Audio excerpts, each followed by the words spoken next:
ಬೆಳಗಾವಿಯಲ್ಲಿ ಗಣಪತಿ ವಿಸರ್ಜನೆ ಮೆರವಣಿಗೆಯ ವೇಳೆ ಎಂಇಎಸ್ ನಾಡದ್ರೋಹಿ ಕೆಲಸ ಮಾಡಿದ್ದು ಗಣೇಶೋತ್ಸವ ವಿಸರ್ಜನಾ ಮೆರವಣಿಗೆಯಲ್ಲಿ ಮಹಾರಾಷ್ಟ್ರ ನಾಡಗೀತೆ ಹಚ್ಚಿ ಪುಂಡಾಟ ಮೆರೆದ ಘಟನೆ ನಡೆದಿದೆ. ಜೈ ಮಹಾರಾಷ್ಟ್ರ ಡಿಜೆ ಸಾಂಗ್ ಹಚ್ಚಿ ಕುಣಿದು ಉದ್ದಟತನ ಪ್ರದರ್ಶನ ಮಾಡಿರುವ ಎಂಇಎಸ್ ಗಣೇಶೋತ್ಸವ ಮೆರವಣಿಗೆಯಲ್ಲಿ ಮಹಾರಾಷ್ಟ್ರ ನಾಡಗೀತೆಗೆ ನೃತ್ಯ ಮಾಡಿದೆ.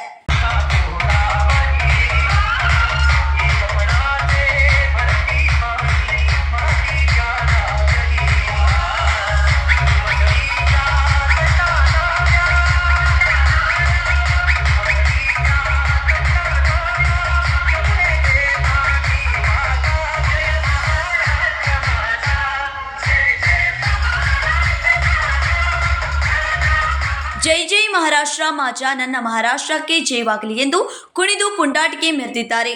Vinod Kolkar, KMM Kannada news, Belagavi.